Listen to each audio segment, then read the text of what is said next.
Um, so welcome to the H.E.A.L podcast, y'all.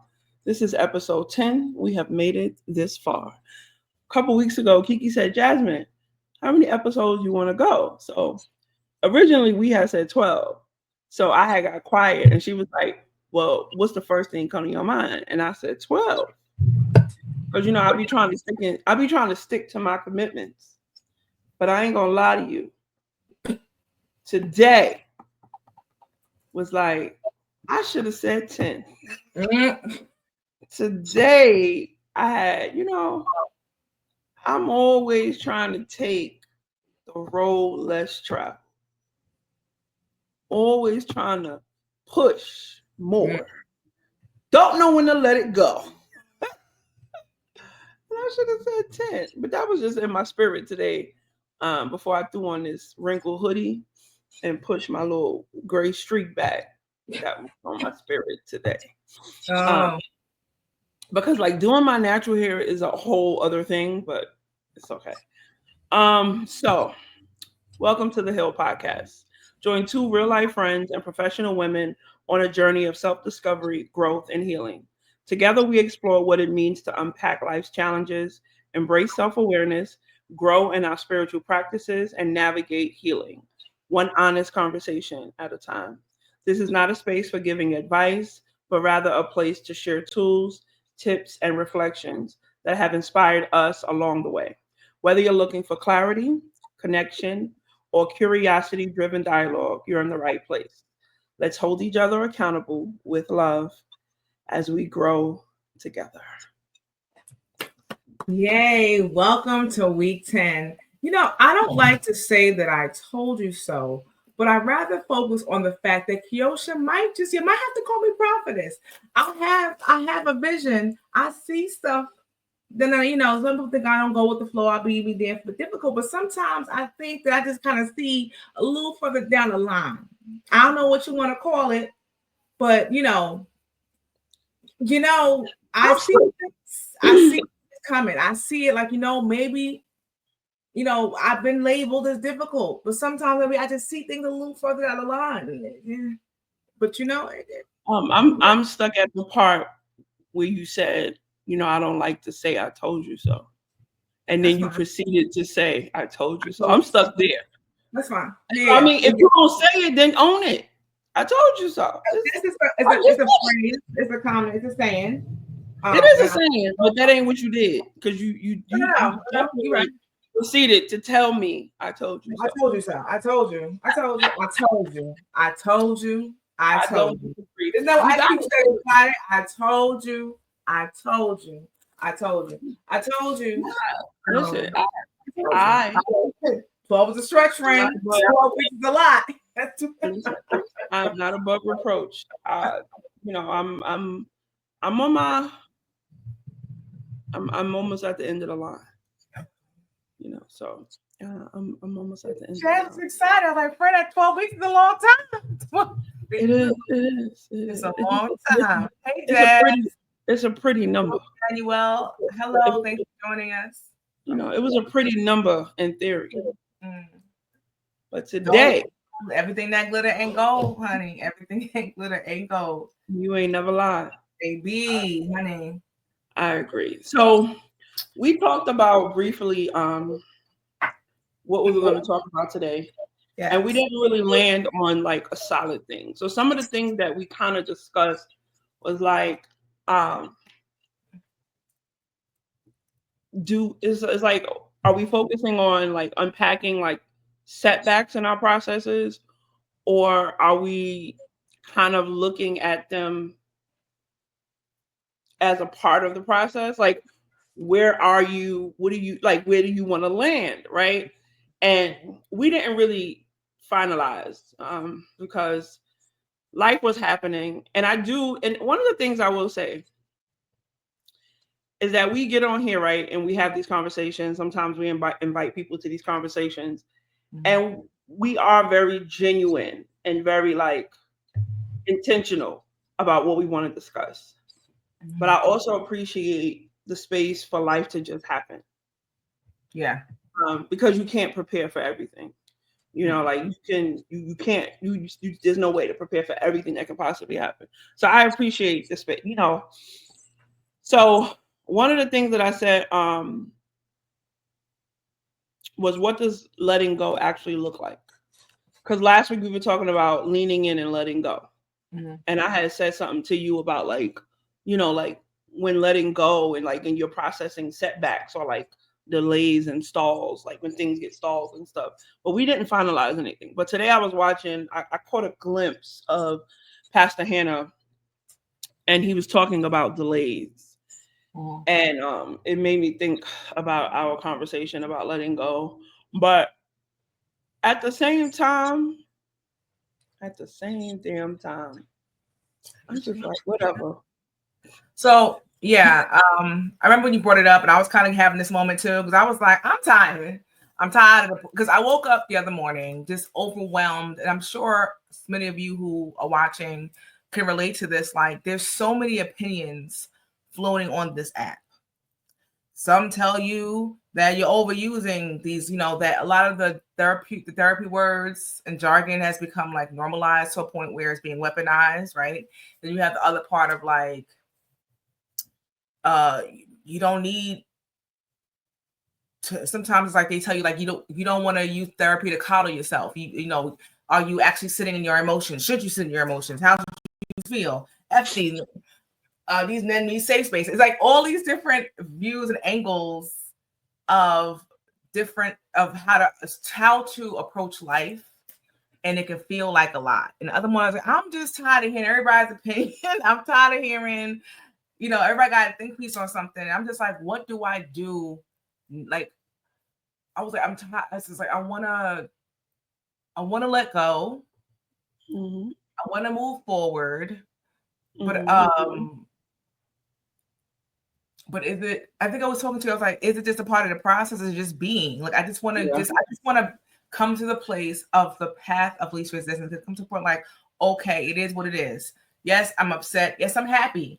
I'm having a good day. I'm having a bad day, whatever it is. I just want to get to the place of being and being confident in being and be able to navigate these spaces with a higher sense of self and confidence. So like I have a colleague that operates in this space. It's her motto. Like, she's not someone who considers herself a believer in God. That's her own journey. But she's like, listen, I believe what's for me is going to be for me.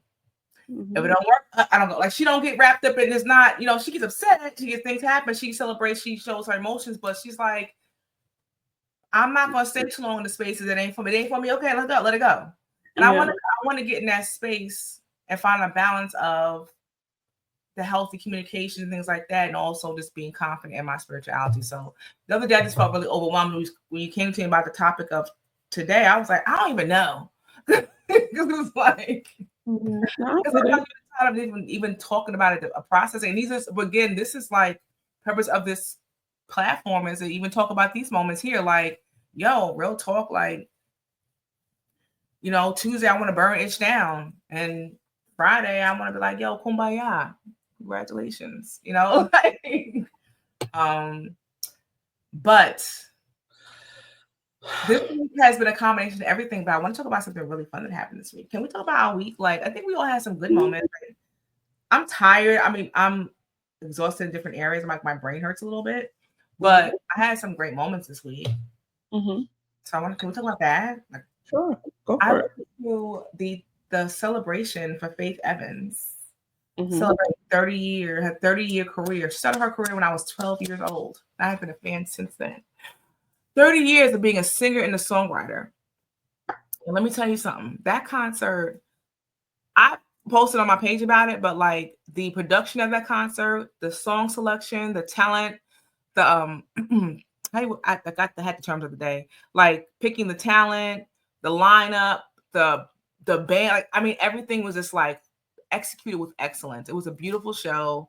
Faith into the night. It was just like everything. And if you love singing, not singing, but singing, like flat foot singing, that was a show. Like, I found new people that I can be fans of and admire their work. And like, you had Duran, B. Slade, Kiara Sheard, Lord, Avery Wilson. That man's I mean, everybody in there was vocal beast, right? Mhm. But it also like checked off a list. Like I had said that some of my top vocalists are like like Faith Evans, R&B wise, Faith Evans, Jasmine Sullivan, Brandy's, Fantasia, Kiki Wyatt. Like those are like my top like vocalists, like Mhm. Flatfoot singing. Those my top. And so between last year and this year, I saw Jasmine, I saw Faith. So like I got a couple more across off my list, but it's a good start. It's a good start, and that show was amazing. And it happened at Town Hall, and I didn't realize the Town Hall is a really historic site, and it was naming some of the things that took place there. So, for example, how they performed there in 1948. Langston Hughes hosted a "Let's Face the Race" question in 1944. Dizzy Gillespie and Charlie Parker did a live recording there in 1945. Sarah Vaughan Young, like there's a lot of great Black talent. Sammy Davis Jr. did his first live performance there. My first live album at the Town Hall. Day, Billie Holiday, she made her first solo concert debut there. So just a lot of great history that took place in that. And I just love to like learn about stuff like that.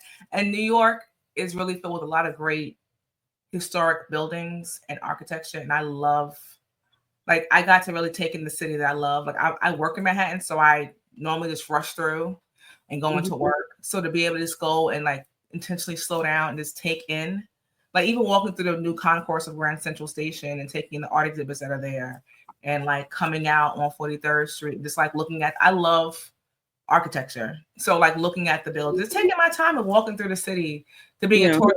Sometimes it's good to do that. And so it was solo day, and I just like took my time, and you know, the venue's not that far from Grand Central. It wasn't too bad of a cold. It wasn't too bad with the weather. So I walked like 2 blocks.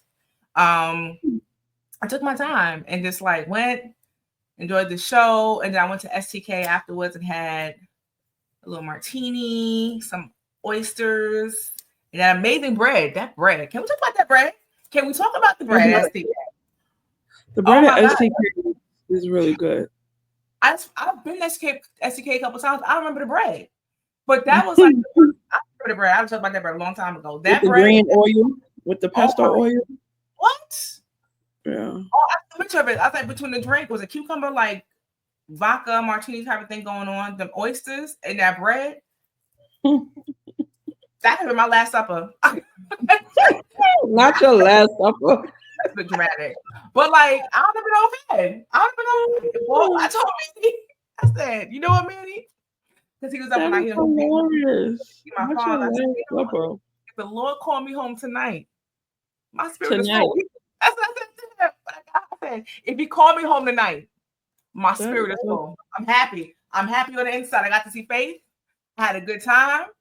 And I didn't get stuck with, you know, when you go by yourself, there's always a risk of sitting by couples, because, you know, a lot of couples go on concert for date nights. But I wasn't. I was like, I'm in the middle seat. It was a 5-seater, 5 rows. And I don't recall picking the middle seat, but I did. I don't know what I was thinking. I was like, Lord, please don't sit between 2 couples. I ain't with this tonight. I'm not here for the shenanigans.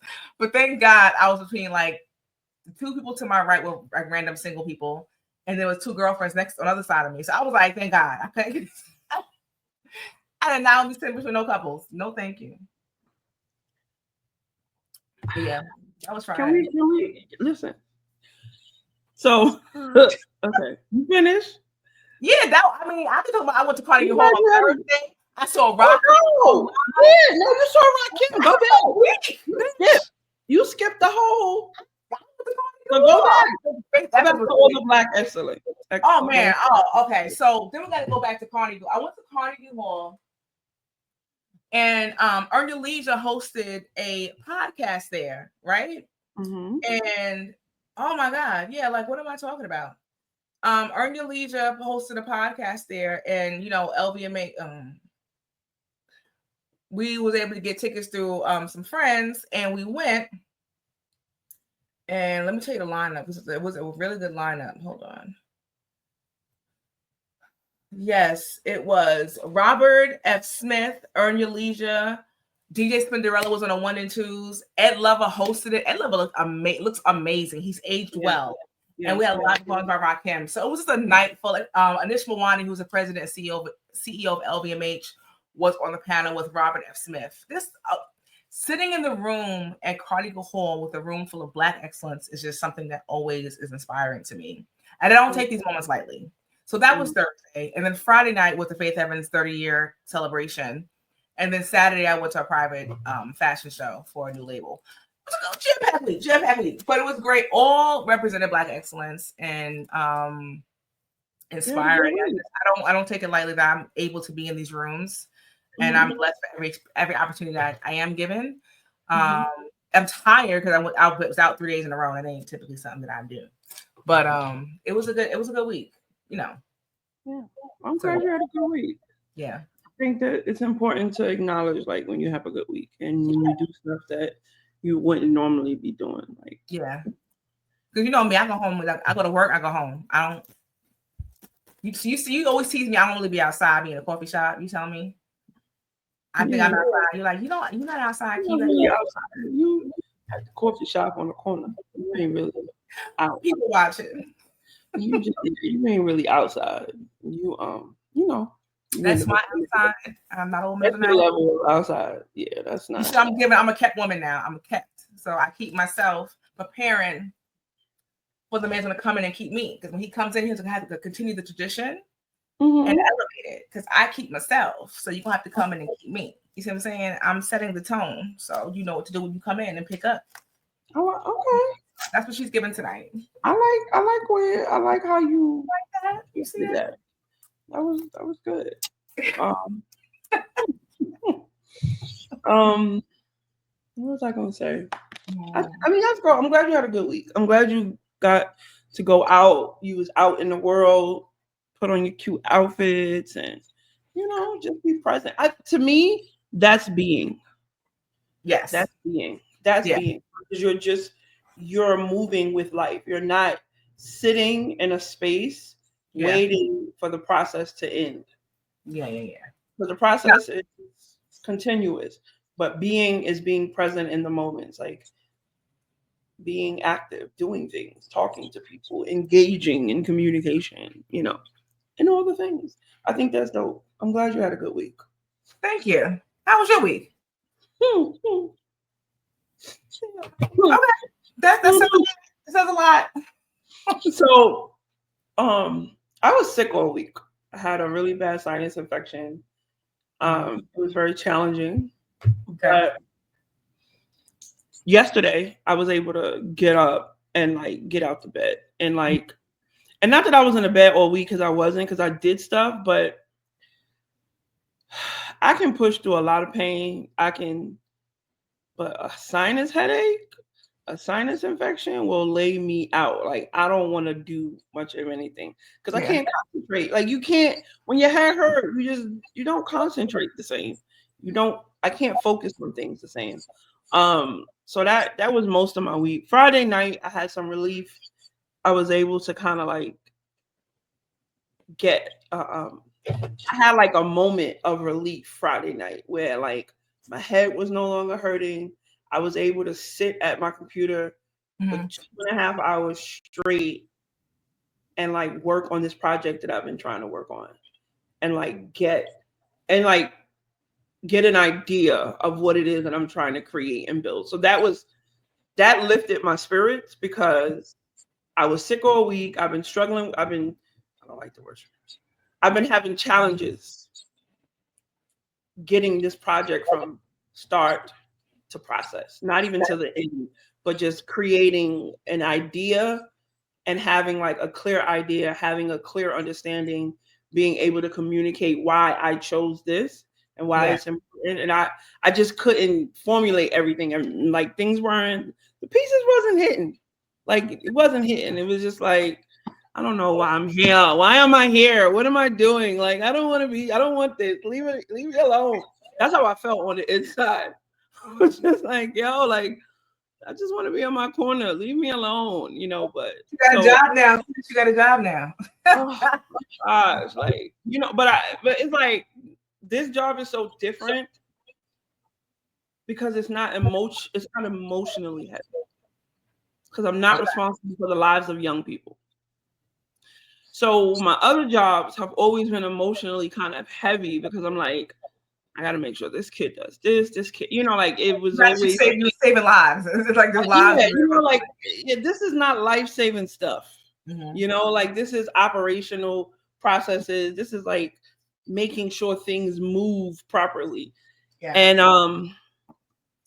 I'm intrigued by it, but it's like a career shift. So, and then I started right before the holidays and right during the day before the election. So I feel like I'm just getting my footing, and I'm not someone to like just jump in and start making suggestions and changes. I need to see how things operate. I need to see the big picture before I start like, oh, I want to do this and I want to do that. I'm a calculated risk kind of girl. So yeah, this week was cool. Yesterday I went out and I spent too much money.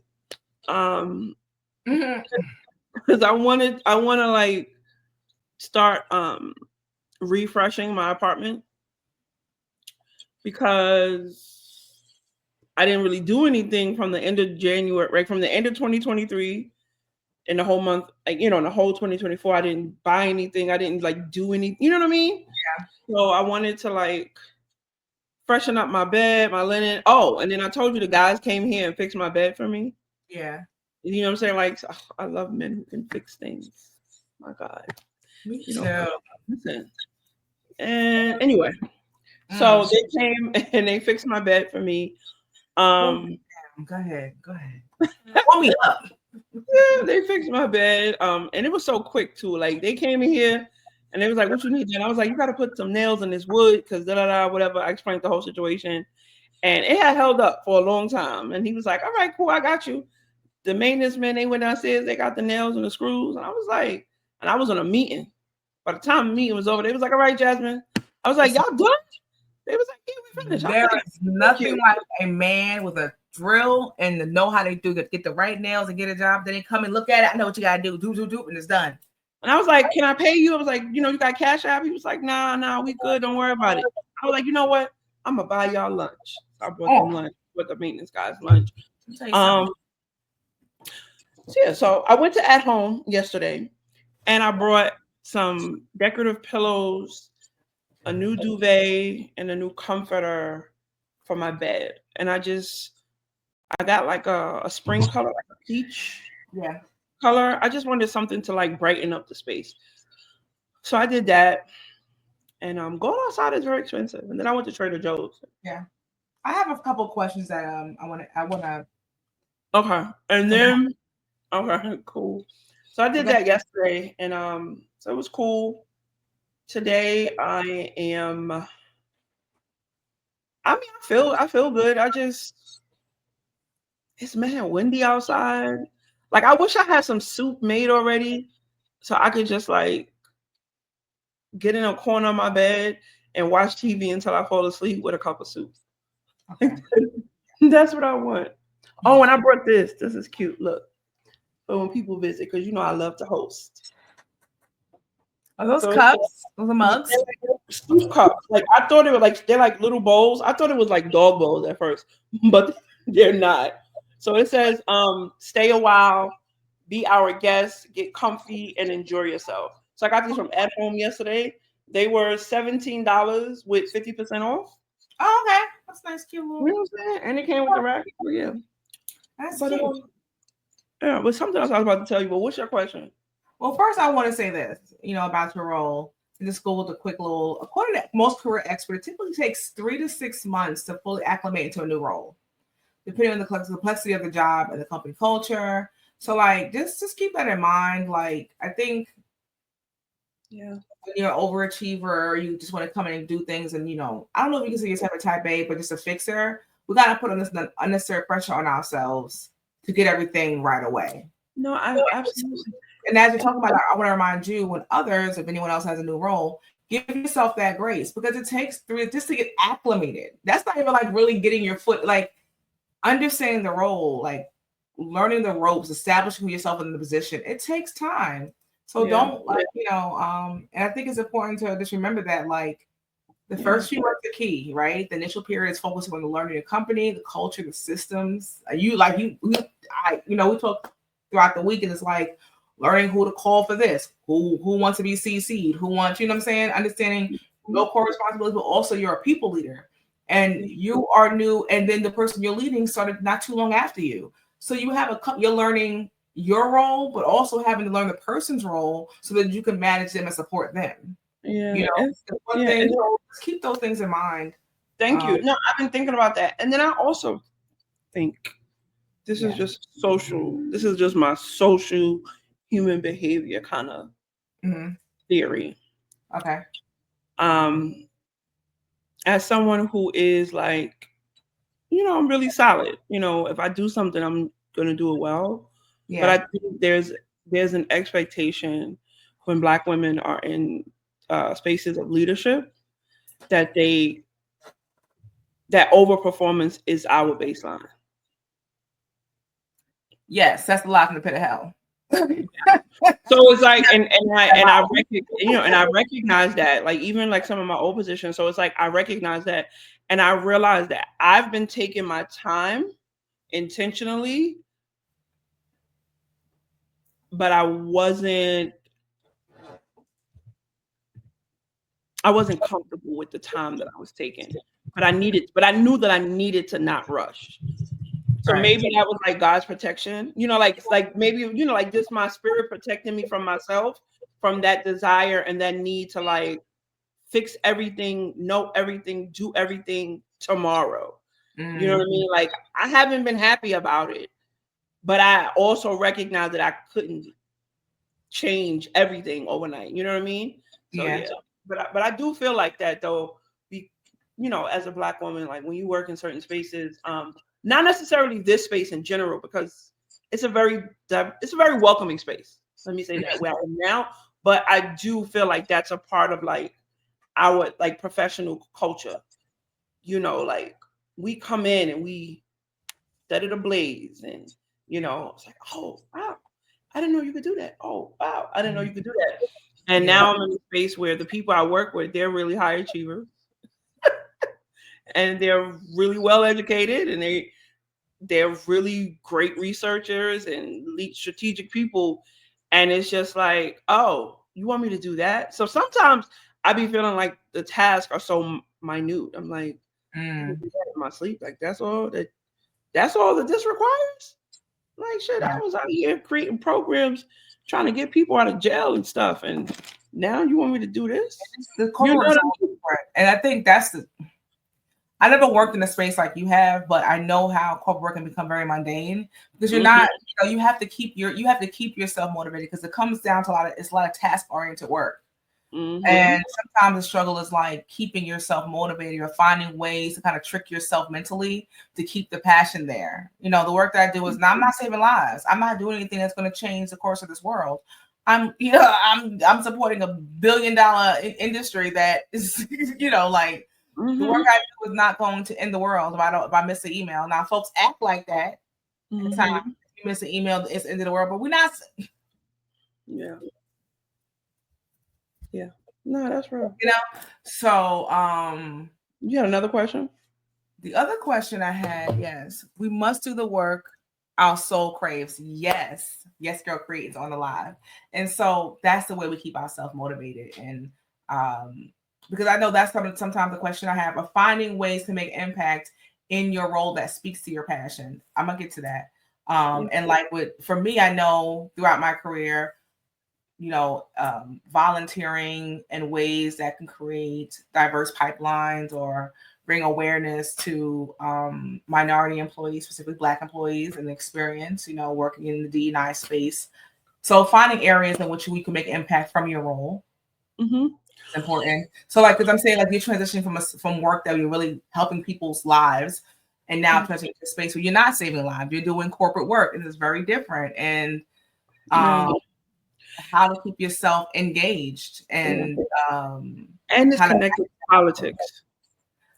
Girl, I don't know how you're doing that, but bless you, blessings to you. I pray that God keeps you and covers you. But it's on the right side of the right so side. That's when it's like it's not about like Democrat or like Republican or anything like that, but it's like the work that I'm doing now is based on bipartisanship, right? It's based on like really identifying what happens from start to finish in different places and how to like record that. But I will say this podcast has helped me have something else creative to think about, because I am a creative person, and I am used to creating and building and saving and running into the buildings with the capes and all that. But I also recognize that I no longer want to put a lot of energy into saving people. Okay. I want to create spaces where people can identify and save themselves. I don't want to save you. I want to create a space where you can walk in and you see it and you're like, okay, this is what I need to save me. Yeah. These are the things that are being presented. Let me grab some things and then I can save myself. Because trying to save people for 15 years really, really took the wind out of me. Okay, I can have Yes Girl create. She's in our chat and she says, sometimes it's not the work. Excuse me, let me read this. Let me move this window over so I can make sure I don't cut anything off. It says, sometimes it's not the work why we are there. We may be there to support another human. Our path is needed to be in that space to create something bigger than the job. I love that. The second comment she said was, we must find ways to create so we cultivate new ideas. Absolutely.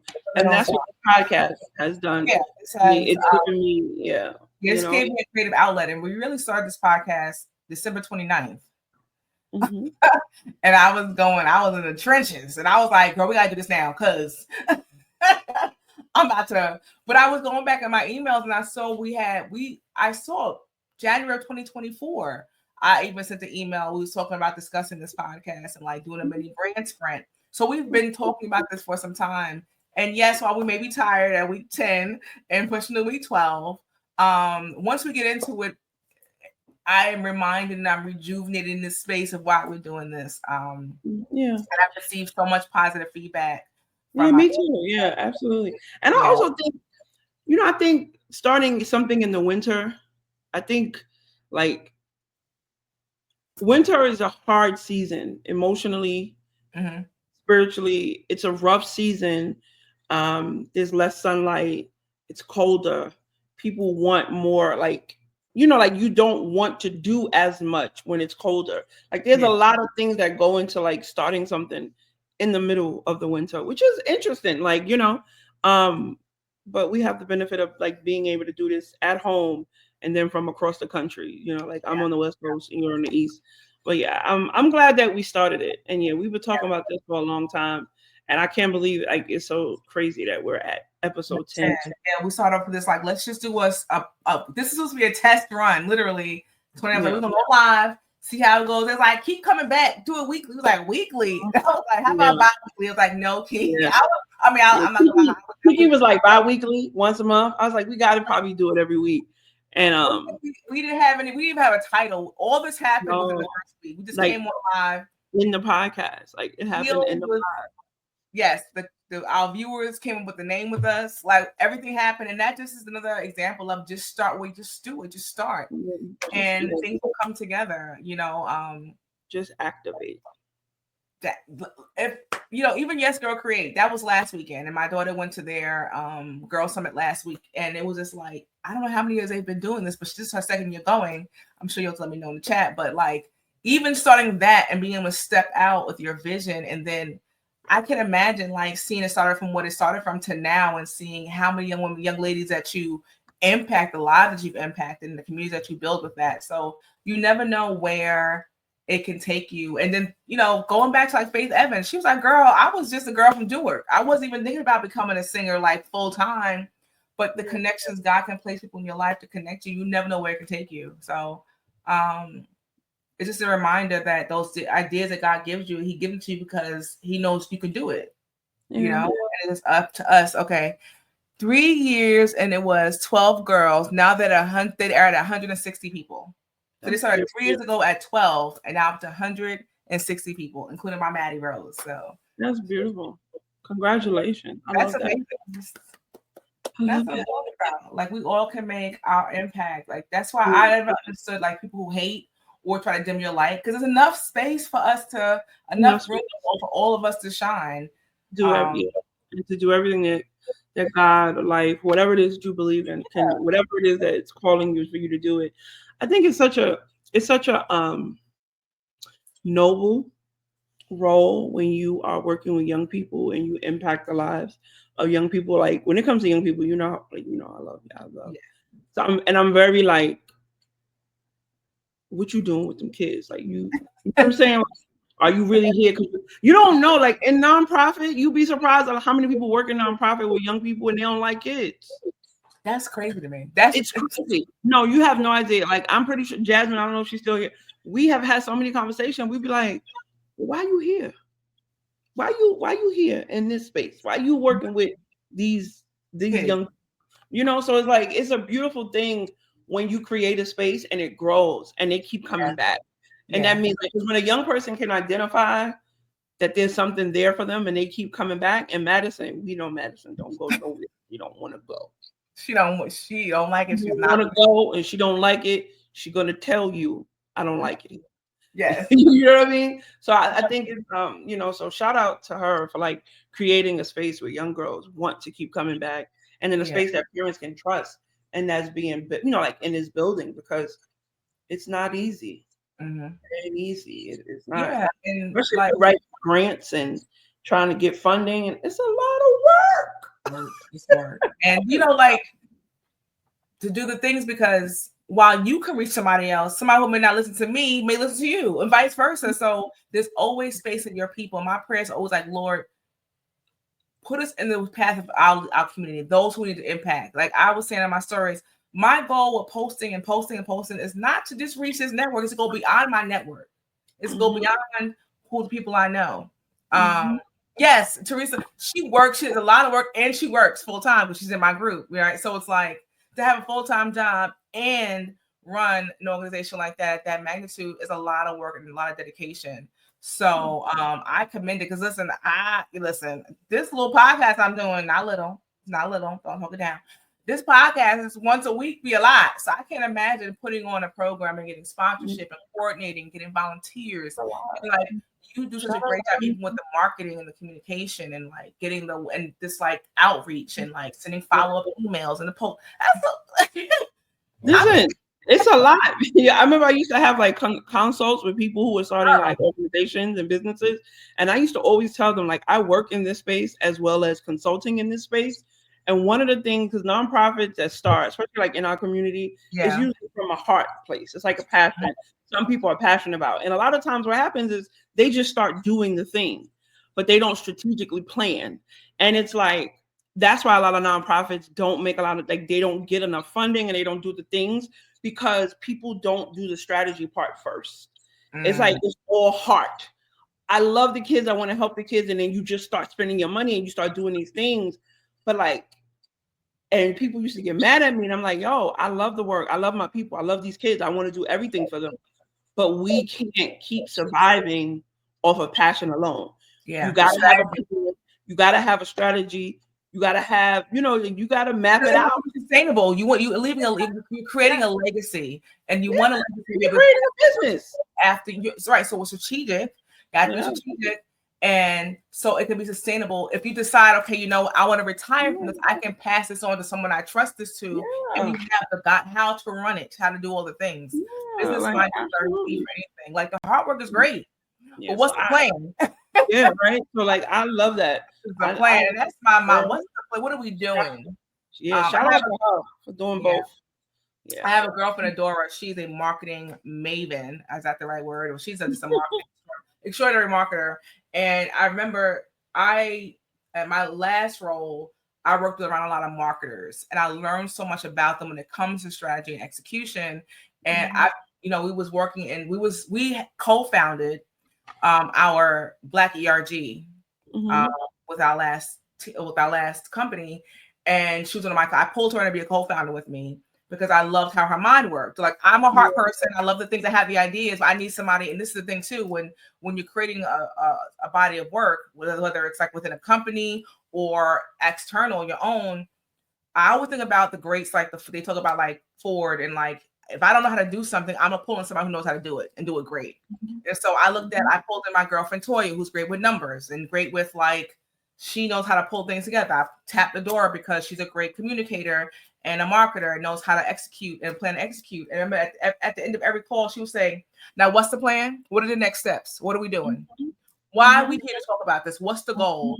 And she helped me take my perspective and how to even structure calls and understand, okay, what's the goal?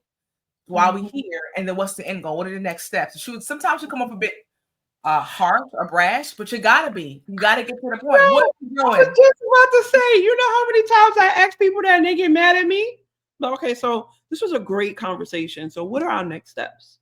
And they be like, they get mad because they don't know. People just be in the moment. You gotta. What are the next steps? And you know what's bad? I know even the relationship, but I'm like, so what's the next steps? What are we doing? Where we going with this? What we talked now? We done talk for 2 hours. Now what's the goal? Objective. What's the objective? To just talk in circles? You have a mission. What are we doing? What are we doing? That's it. It's like you can do the hard work and you can do the strategy, the stuff at the. They can live together. Like duality is a beautiful thing. Yeah. Like having a passion about being passionate about a person, being passionate about a place or a thing, and also having an objective and a strategy and like tools and resources to support that passion of the thing is a beautiful thing. It's like embrace it, my people. Like everything ain't got to be, shits and giggles. Yeah. So I can be I don't know if I'm an A-type personality. I've never heard that, but I know that when I get in mode or whatever mode of like I'm doing the things. And when I was a project manager for a DEI project manager for I did like a 15-month short-term assignment. And my supervisor in that role, he kept reminding me this is hard work. Cause I was like, I get that. He always would take my work and be like, remember, this is hard work. This is hard work. This is hard work. I said, I get it, but we need process and we need structure. So we can touch their hearts, but also know what we're doing. Because when we're done with this, when you move on, when I move on, somebody can pick it up and say, okay, where'd they leave off at? What'd they leave behind?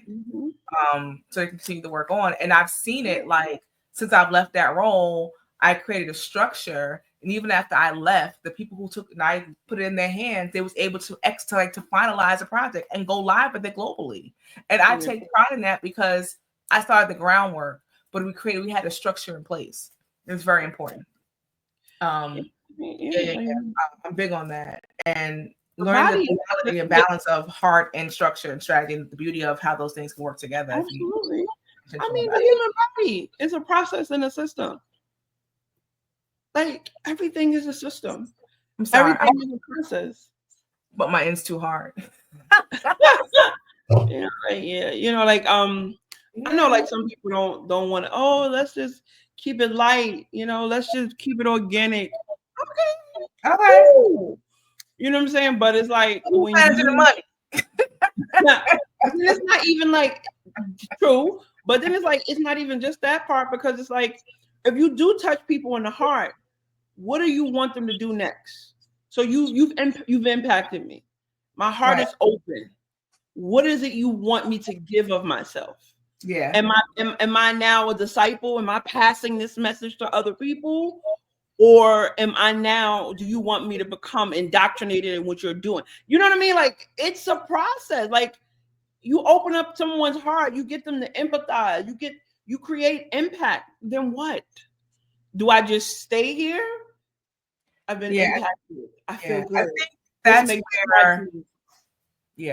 I think that's the importance of having you as a person who's going to be the visionary. You have to document and write the vision and make a plan. You have to write down your vision, your mission and purpose. So when someone comes to you and says, I love the work you're doing, what is it doing? What's your goal? You can say, okay, here's my mission, my vision and my purpose. How can you help this movement? Right? If you want to think about having someone come on and being, a volunteer or whatever, here's what I need from you. Yeah. You gotta think beyond to your point. Think about just of making people feel good, or you making you yourself feel good. What's the goal here? What is my target audience? How do I speak to them? And how do I keep them engaged? Because if you're gonna teach even on Yes Girl Create, a mother like me, you gotta be organized, because I can't take a lot of chaos. The only way you're gonna get me in is I see you on your stuff. You communicating, everything's together. I can see that I can trust you because how you're navigating things. If I come into a bunch of chaos, I'm gonna leave my kid here. Y'all know it's giving janky. I ain't staying.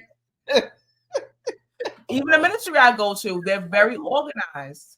They're on their stuff. They keep me in the know because I have a busy life. Keep me in the know. Sometimes I can tap in, sometimes I can't, but present the resources to people so they can know what's going on and they can decide their level of engagement.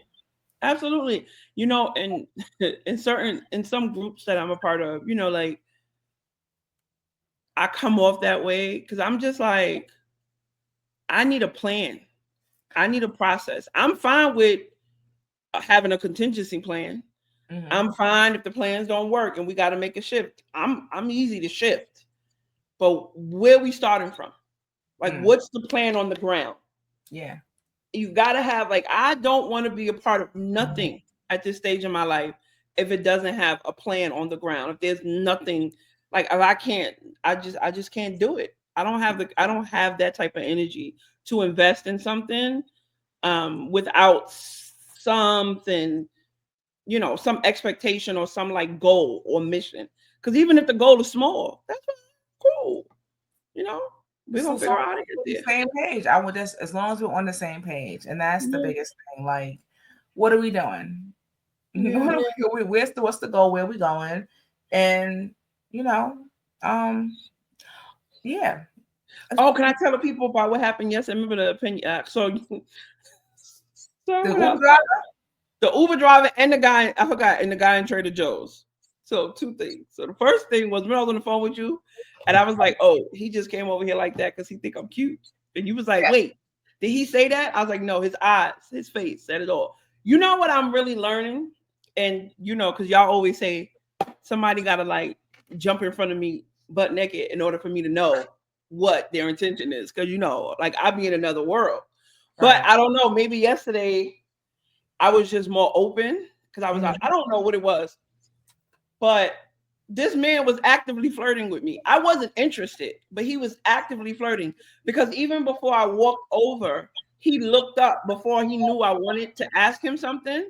And when he looked up, he looked at me and I was like, oh, okay. He seen you coming. But, you know, he seen me coming. But when I got over there, he was like, hey, how can I help you? I was like, so you got any more turkey bacon back there? So he was like, can you give me like 2 or 3 minutes? I was like, sure, take your time. He was like, I'm going to go in the back and look and see if they got any. I was like, you do what you got to do. So I went. I was like, I'm going to be right here in this area. So I went. And when he came back, I happened to be talking to this lady because she had some little pita crackers. Remember I told you I hadn't eaten all day. So I was trying the little pita crackers and the cheese. And I realized that when he came back, I barely looked at him because I was talking to her. And when he walked over, I was like, oh, thank you so much. But I was talking to her about pita crackers. And I realized, and I was like, well, I hope he wasn't offended by that. Because that's not what my intention, even though I wasn't interested in like, you know, but I didn't want, you know, like, I don't like to offend. I don't ever want people to feel like I'm being like offensive or whatever. So it was funny. So I left. As I was leaving and getting in my Uber, he was coming back in the store and he was like, you have a great night. I said, you too. You have a great night. So I was like, you know, he was flirting. He was absolutely flirting. I was like, this is cool. I was like, okay, you know, that's like 2 men that flirted with me this year. Right? Okay. Now, listen, 2024, I can't remember one. So listen, I thought it was a man on the corner of I thought it was somebody on the corner of 43rd and 6th Friday night. He was dressed. I heard that. I was on the phone. I said, did he respond? She said, yeah. To him. I said, oh, okay. Wait. Maybe it was couple one. Which one was this one? The one that you said he was looking. Something you said when you was in the train station. Yeah. The way he licked his lips. I thought, we looking at me like that. Don't doing that. Don't be doing that. Don't be doing that and looking at me like don't do that. But earlier tonight when I got to Manhattan, that was on my way back home. But that night I love a well-dressed man. Now he wasn't for me. He wasn't looking at me. He's on the other side. He's on the other team. But you can't tell nowadays. Nowadays it's a little mixy. But he was well-dressed. He was dressed very well. Mm-hmm. And I stood next to him and said, Kiosha, learn to be more like, I was like, I really like your coat. You really look nice tonight. He said, thank you. You do too. I was like, you have a great night. And then we ended up going to the same concert. And so when I came up the stairs, I was, oh, hi, you again. You know, and he's like, oh, and he was with his partner. And he said, oh, I saw her outside. She looked like, I loved his coat. I realized at that point it was not for me. But it was good practice. So that's the thing. I think it's good practice to like just get comfortable with being yourself in public when people are warm and they're welcoming, right? I like your hat. You look nice today. You look good. You look good. And you know, a well-dressed man. And then the Uber guy, I don't know, it got a little sketchy. Listen to this story. So the Uber guy comes to pick me up. Okay, so I told y'all I went into At Home to get 2 things. I came out with 10 things. I overestimate. I don't know. I just didn't plan properly. So I had my shopping cart, but I didn't have enough space in my shopping cart to take the stuff to, because At Home is here in Trader Joe's. So I got my Uber from At Home. I was like, hey, I just gotta go up. I just gotta go. Oh my gosh, what is happening? What just happened? Who's calling your phone? I don't know. Like, why did that happen in the middle of the pod? I've never seen that happen before. Oh, that was terrible. Sorry, y'all. But anyway, so I get in the Uber. I'm like, hey, I gotta go pick up my stuff from Trader Joe's. He was like, all right, cool. So he helped me pack everything in the Uber. I was like so thankful. I was like, thank you so much. I appreciate it. He was like, no, you're good. I was like, all right, cool. Go to Trader Joe's, get the stuff. He drive me home. It's like a $10 Uber ride. So when I get out, I pack up my stuff. He helps again. I'm like, thank you. I'm like, I'm gonna give him a nice tip. He didn't flirt with me. He didn't say anything. He was just very like accommodating and very chivalrous. Chivalry is not good. So I experience chivalry all the time, to be honest with you. And then we got to my building, and this is where I drew the line. So I'm a single woman. I live alone. I got people in the area, but not right here. Mm-hmm. So he was like, you good? I was like, oh, yes, I'm just waiting for you to pull off, because he was covering like the ramp so I can get up. He was like, oh, don't worry, I got you. So he took the car up to the ramp. Now it's after hours. The sun is down. It's not pitch black, but it's dark. It's like after 7. And the main building is closed now. So all the public things are kind of closed unless you live here. Mm. So as he was helping me, I was like, oh, thank you so much. Appreciate it. I'm thinking he's going to go. He said, do they have a bathroom? And my immediate response was no. Because I just wasn't comfortable with him being in my building after hours with me. And then I would have had to show him where the bathroom was. It was just too many what ifs. And I don't know, like my safety comes first. And I felt bad a little bit afterwards because he had been so nice to me. Yeah. But I just feel like he was nice to me in the confines of like his role, like his job as an Uber driver. And like I plan on I tipped him basically double the ride, right? But like you being in the building that I live in with me by myself and me having to let you in, I don't know. I just felt like it was too many. It was a little bit too much for me. So I was like, yeah, you gotta follow your instinct on those things, Yeah, it was like my immediate instinct was like, no. Like, yeah. So I don't know what y'all think. Do y'all think I was overreacting? Because I feel like I don't know. Yeah, safety wise, that's how they get shit. They real nice to you. They over accommodate. Hold on, I gotta take this. This is my friend's bed. Hold on, I'm gonna meet my phone. Sorry, I gotta take this. Take this. But yeah, y'all. So that happened to me yesterday, and I had never had that. Like a Uber driver asked to use the bathroom in my building, and I would have had to let him in.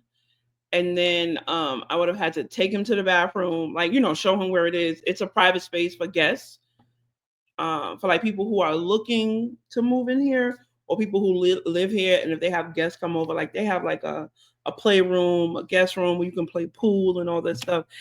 And it was completely dark. Like there was nobody there because it was after hours. You know, when you walk in, the lights come on, but there was nobody downstairs. There was nobody in the game room.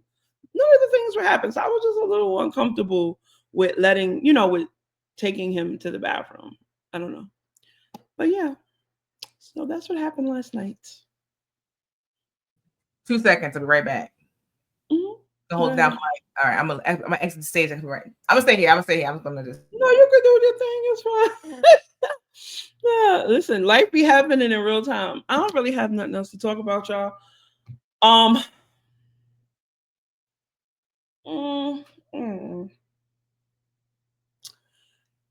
Yeah. So that happened yesterday with the Uber, and the other guy who was flirting with me at Trader Joe's.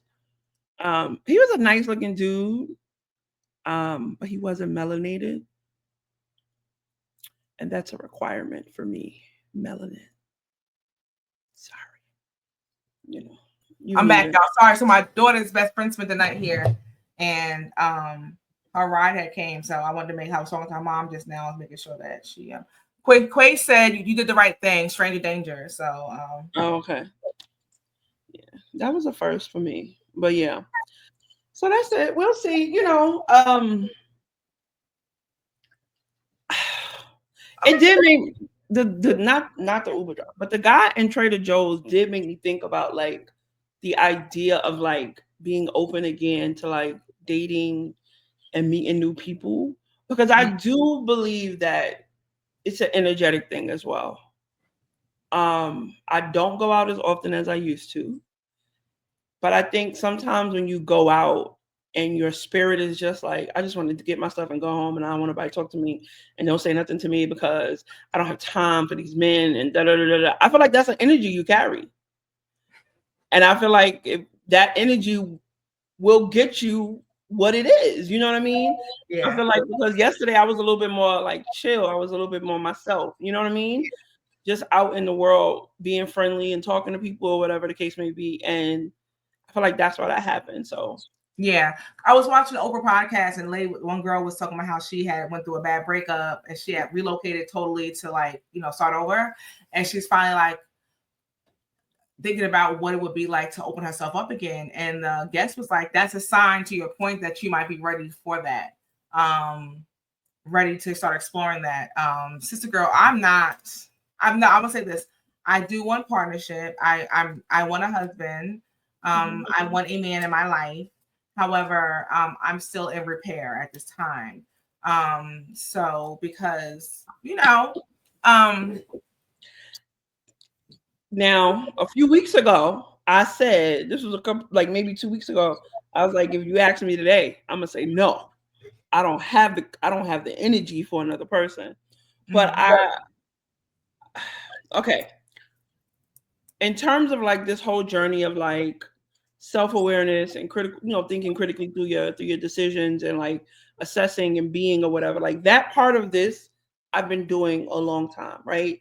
I'm comfortable with the understanding that everything I'm doing is like it's a like I'm reacting, I'm being proactive in some spaces, I'm being reactive in some spaces, and I'm processing things as they happen. I'm also understanding that there's a part of me that's just being, right? Yeah. And I think sometimes I forget that there's a part of me that just likes to laugh.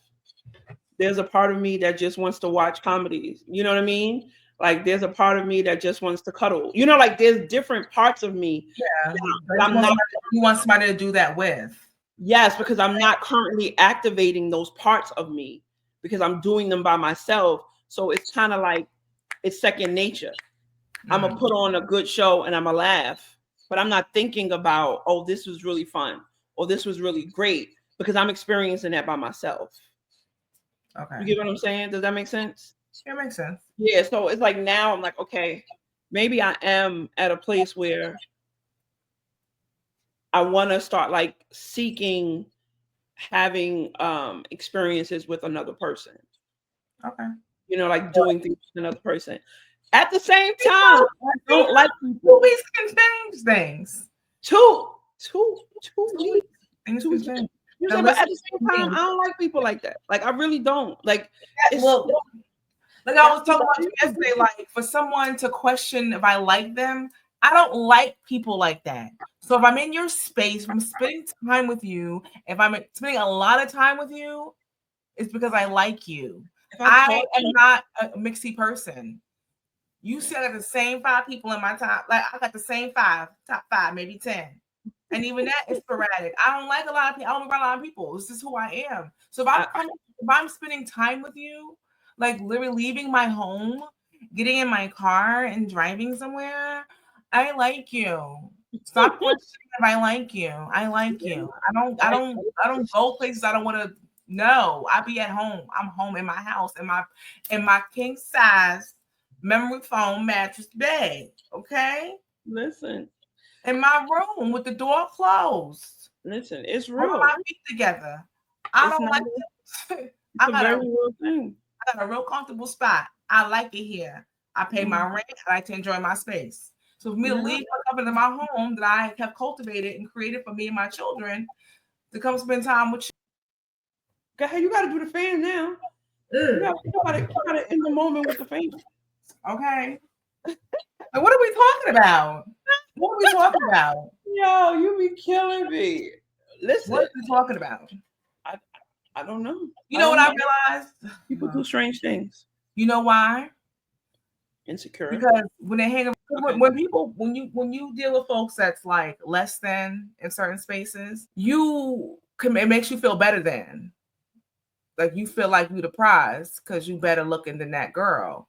But when you're dealing with a beautiful woman, and you don't have the confidence to stand next to a beautiful woman, it does something to your self-esteem, and that's not her problem. I'm at a loss for words. I get why. I'm at a loss for words. But I hear, I hear what you're saying. So what I was gonna say was that I know a lot of people, but I don't like a lot of people. And I think because I know a lot of people, people think that I like a lot of people. I don't. I know a lot of people because I'm just a kind person, but doesn't mean I want to spend time with you. You know, but I do think, I know I went off on a tangent, but I do agree with you. I'm not going to touch what you said, but I'm going to try let's touch it. But no, I don't want to touch that. But the general of what you said, I'm touch it? What's the general? The general. This is what I heard from a general perspective. Okay, a little bit. Now, look, I just want to know if I'm correct in what you're saying. Okay. So you're saying that someone's insecurity will kind of guide them to be in spaces where they feel more secure rather than being in spaces that will push them further? Yes, exactly. Did I get the general understanding of what you're saying? Yes. Okay. Cool. That's all I got. That's what I wanted to know. I'm not gonna touch none of else. Yeah, when I tell you, I can't wait to make a bunch of gifts based on the episodes that we've had, just on your facial expression. Because that right there that's happening, this is a gift. Because it's like, what are we talking about here? I don't know. I don't know. Listen, like make it make sense. One thing I will say, right? I'm not going to comment on nobody's aesthetic, right? I'm not going to touch aesthetic. I'll comment. I'm just saying, from a general perspective, right? When it comes to human behavior, I will say that a lot of people don't want to be stretched. And a lot of people get comfortable in complacency. And a lot of people can get comfortable in what's easier. Because some people are easier to deal with. Some people are easier to manipulate. Some people are easier to coexist with because they don't require much. Clearly. They can. All right, I'm done. I'm not trying to put a cute spin on this shit no more. She said what she said, and I'm done with it. That's it. Really don't require much. Jasmine's still on the live. She got me with a ma'am a little while ago. She might still be here. Oh God, yo, Kiki, when I tell you, you make me laugh. That's all I can say is you make me don't laugh. require much. Yeah, you're not used to this. I see why. Okay. Put some more lip gloss on. You finished? Done. For now. Okay. I don't really know how to recover right now. Okay, well, you know what? Did you? Yeah, but listen, we just checking with y'all. She's crushing it out. Yo, it was something I wanted to ask you. Oh, what? Go ahead. Tell me, ask me something. I can't remember what it is now. You told me that impromptu was you knocked me off my square. I wasn't prepared. So I do want to say this though. You know, as many of you know, I'm on the tail end of a breakup, and what I want to remind you is sometimes we don't always see the purpose, or we question ourselves with the purpose of why you and that person cross paths. And this weekend, I had a shift in my perspective about this last transition. Mm-hmm. And many times I would question, like, why would you bring me here to be disappointed? Why? Like, I really have been left alone, right? Mm-hmm. But then I saw some things that reminded me, and really not reminded, but confirmed me and who I am, mm-hmm. and the impact that we can have on people's lives, whether or not they want to acknowledge it or not. And it reminded me and confirmed that the things that I see and the things I have spoke into people's lives was for a reason. And when you see it actually impact their lives by the things that they do, that really changed for me. And so just to remind anyone who's going through it or like questioning why, don't ever doubt yourself and the impact you leave on people's lives. And you may not ever get their acknowledgement that you impacted them or changed your lives, but you have.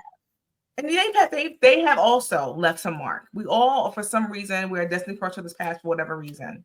So just remember that. And, I was reminded of that. And I saw the effect that H.E.A.L has. It's called the H.E.A.L effect. And I saw it this weekend. And I was like, okay, if my purpose was just to do that, well done. Well done. I just want to say that. Okay. Yep. Just want to say that. Just want to say that. Because that is giving H.E.A.L. It was all the look. The look. That was on me. Yep. But I don't need public credit. I know what I did. I was in the gym shooting with you. Congratulations. You're welcome. You're welcome.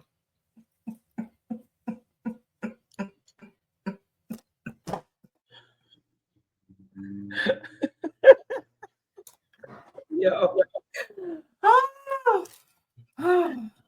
You know what I will say? We can't do this ever again. We gotta have a schedule next time because we all over the place.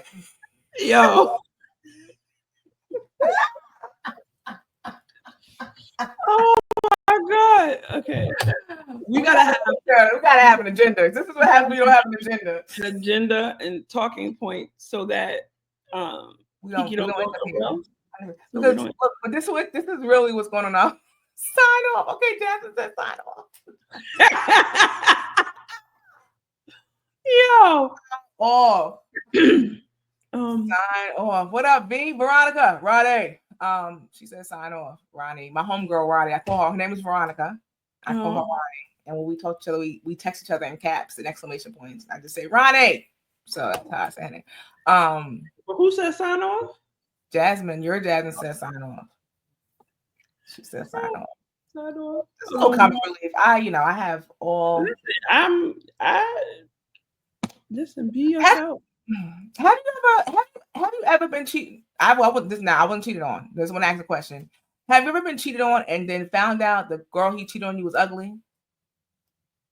You're talking to I me? was cheated on. Is it you or anybody in the group chat? No, Have you ever been cheated on? And like, I've never been cheated on. no, okay.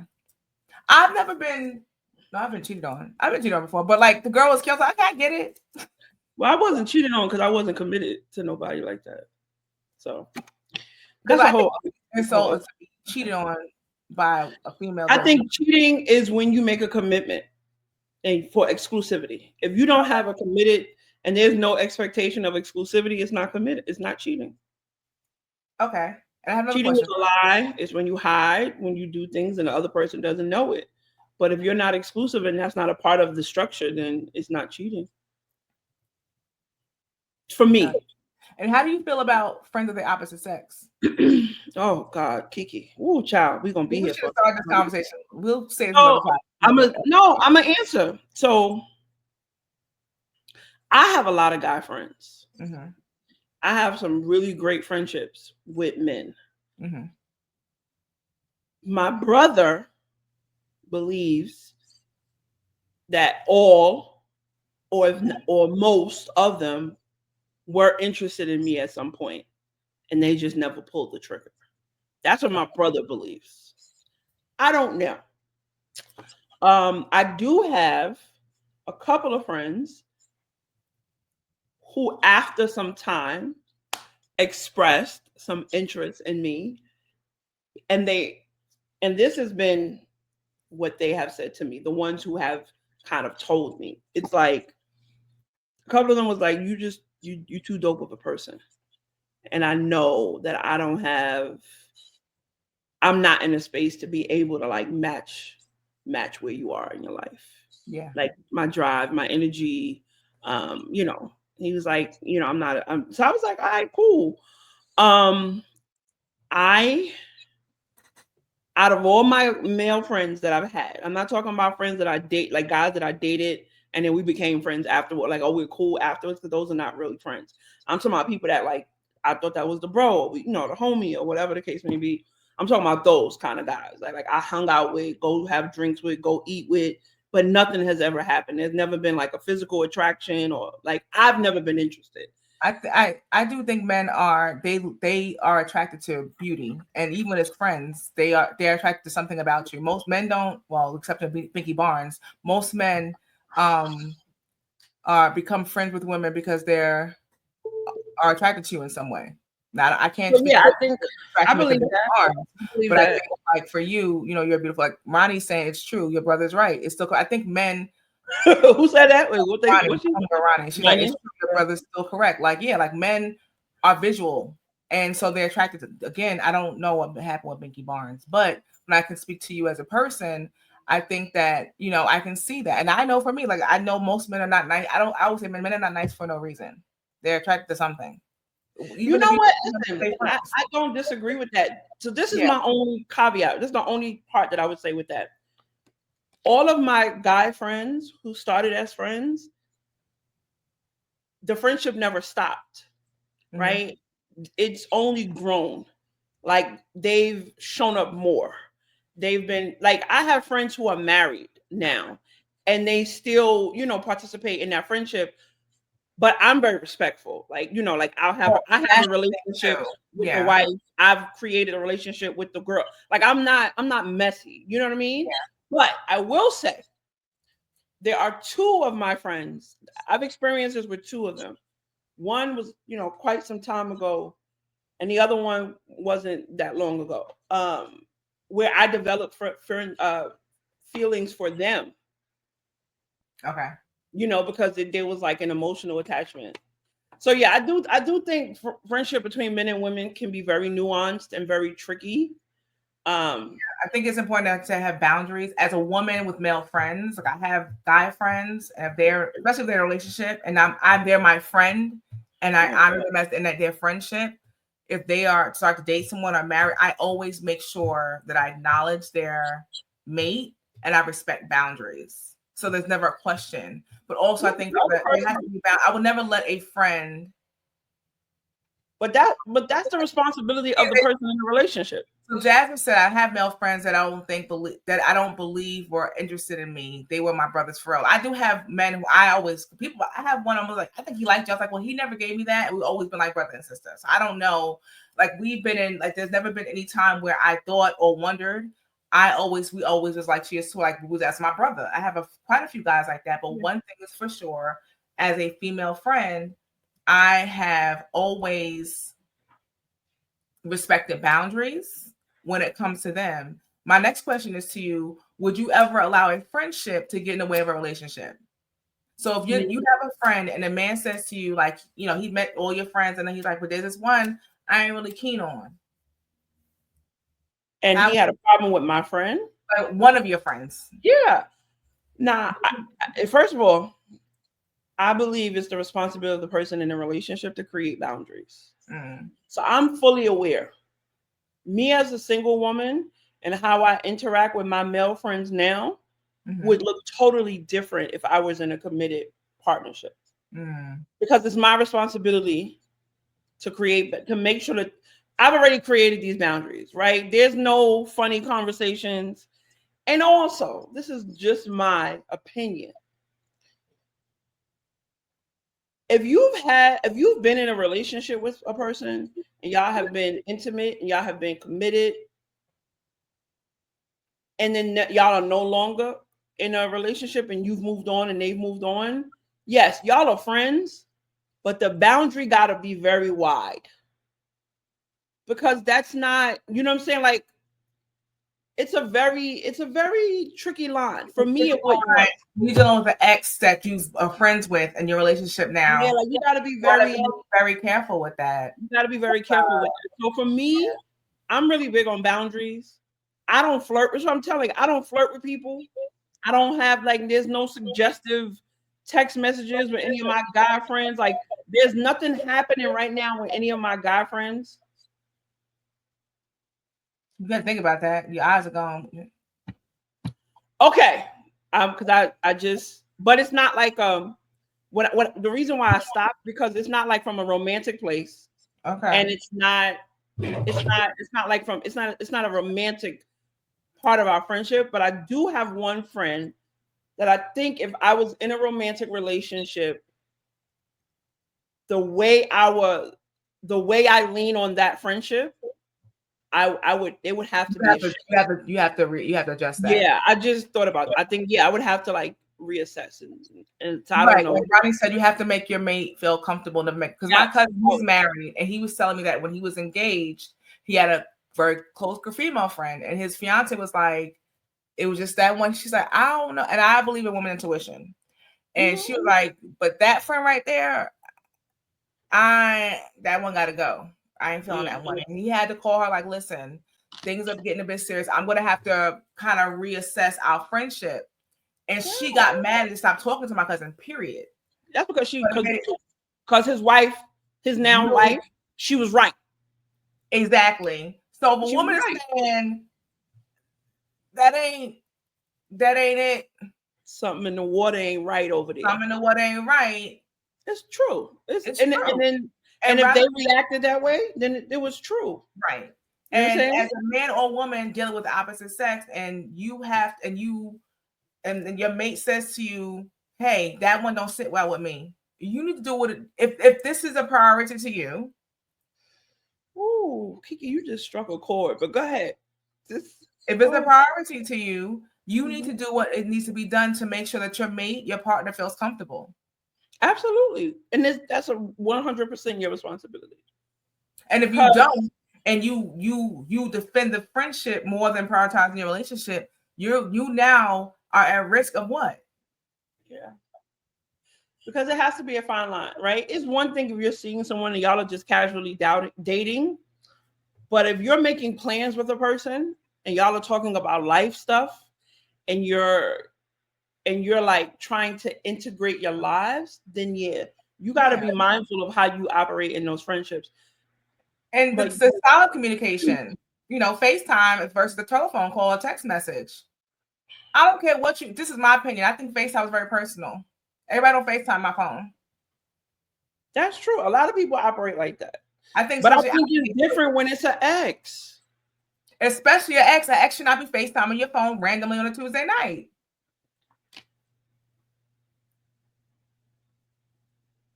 That shows a level of comfortability and access. I don't care how you put it. Listen, I don't disagree with you. I think a lot of people have, and we text. They never pick up and randomly call. There's no ex of mine who feels comfortable enough to pick up their phone and FaceTime me. I'm gonna take it a step further. I have my closest friends. My closest friends do not pick up the phone and call me or FaceTime. They text me first and say, "Hey, are you available to talk?" Let alone to the next level and FaceTime. So a female is comfortable enough to FaceTime you on a Tuesday night.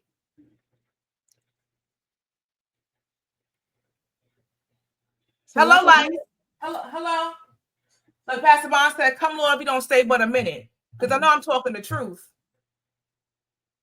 If anyone's comfortable, if a man's comfortable to call me, FaceTime me outside the man I'm sleeping with,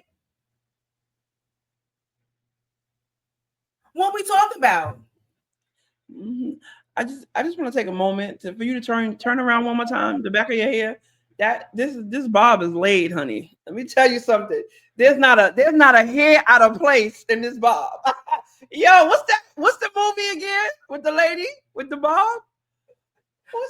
Edna. Edna. That's the flick of the wrist. That's the flick of the flick. Listen. That's a bumper, right? Yeah. Shout out to Dom. Shout out to Dom who does my hair. She gets my cut right there. Girl, cut it. You know I can maintain out the flick of the wrist. Yeah, but you know, I don't. You gotta set strong boundaries. I'm hot. I'm sorry. I'm hot. Maybe the topic I'm talking about. Listen, you gotta set strong boundaries.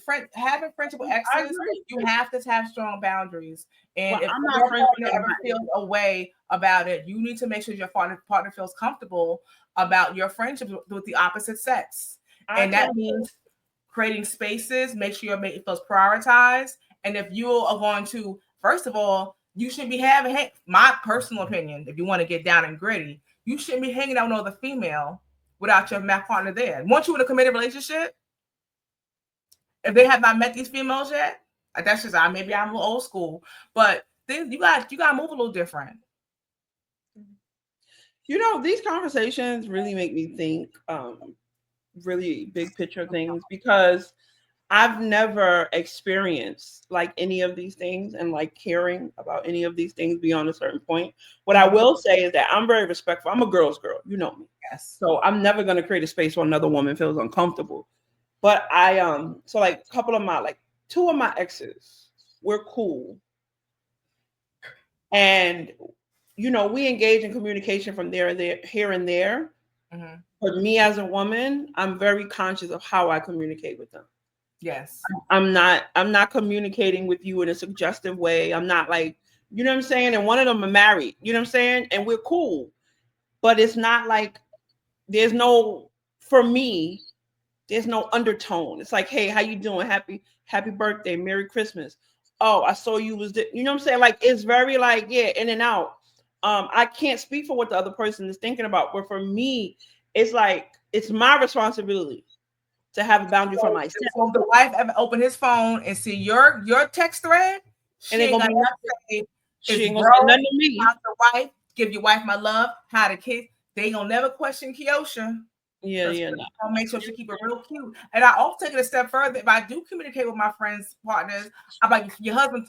I don't know if Al's on here, but I'm like, tell your husband, leave me alone. Like, it's like joking, like, oh, he talking, your man talking on Instagram. Like, I always make sure I keep that line of communication. So it's never a question of like, I have married friends and I'm cool with their husbands or their wives. I'm like, your husband over here bothering me. You know, I'll make a joke to make sure it's a way of me creating visibility. To make sure Ronnie said she wish she can join. We're gonna have to join one day. This is the way we have our setup. We can't add people to the live, but girl, we can talk about this. One of my bros, like I consider them family. Yeah. And me and his wife knew each other. Mm-hmm. And when they started getting serious, and then when they started getting serious, I kind of like took the back burner. And I was like, all right, cool. I'm happy for y'all. But we're all interconnected through another way anyway, through business and stuff. So then when they got like when they got engaged, and when I got invited to the wedding, I was like, all right, cool. You know what I mean? Like, I know that I'm welcome here, right? And then me and her now we have our own relationship. Exactly. Me and her plan holidays together. We talk about the kids together. You know what I'm saying? Me and her have conversations. Right. Listen, me and her have conversations, and I'll be like, oh, I'll be like, yo, bro, did what's name tell you? He'd be like, no. I was like, oh, she'll tell you later. Listen, I mean? I had one situation where this guy was a friend with an ex, right? But this is where I knew the ex, they can say what they want to say. But when if somebody's your friend, whether ex or just a friend, if they say they're your friend and they know you're in a committed relationship and they post something that could potentially or just come off messy, they're not your friend. Yo, that's crazy. He just texted me, the friend I was just talking about. Okay. Nah, listen. If they're not your friend, that's an ulterior motive. If someone knows you're going through something with your person and they post a reel, including the person that you're dealing with in it, and the issues around you, that's not your friend. And she's marking her territory. Your dumb behind don't see what she's doing. Because you don't drink the Kool-Aid. Listen. That's not your friend. I will say, do anything like that to put you in a compromised position to have you looking crazy, have to explain yourself to somebody. That's not your friend. And it's funny because me and Kima talk about this all the time about women. Women know what they be doing. Yep. We are very aware. Listen. When women be like, oh, I didn't mean it like that. Well, then how did you mean it? How'd you mean it? Said it to say it? Because, like, I think people know what they be doing. You know what I'm saying? So it's like, no one's innocent. No, you know which women, men know men, women know women. Why are you posting him? I hate that we live in a world where social media is even a part of people's relationships. That's something that I'm thinking about. Like, I don't know, y'all. Listen, don't hold me to this, but I feel like I might be one of those people. Like, I'll just pop up on social media and be like, oh yeah, I got married like 3 months ago. That part, and my cousin said he didn't allow his now wife to follow him until they were like, they didn't follow each other until like they were like engaged and getting married. He was like, I don't believe in even sharing social media. What do you think about that? I'm fine with that. Listen. We gotta recap because I think that I don't want to come off like I don't care. Like, I don't want to come off as if I've never cared about any of the people that I've been with, because that's not the case. Like, I've loved some people, right, and I've cared about people deeply. But I just don't have the spirit of jealousy. I've never had it. So I've never been someone who's like, who else are you talking to? Oh yeah, no, I'm not checking your phone. I don't. You know what I'm saying? So like, unless I see something that's blatantly in contrast to what we have happening, there's nothing for me to say. Like, you know what I'm saying? But you know what I do? You know what somebody said to me one time? Like, you know, like on social media, you can see when somebody else likes something. Like, those things cause problems in relationships. Yeah. So it's like, if you see a video of a woman twerking or whatever the case may be, and then you go to look at it and you laugh at it, maybe you might like it. I feel like some people just like shit because it's in their timeline. I don't know. But you like it, and then you look and you like, wait a minute, my husband liked this. Why my husband liking this? And now you go home and you asking your husband, well, why you like that twerking picture? I feel like there got to be a boundary. Like, this is not real life. Yeah. Like, social media is not your everyday real life. It's aspects of your real life.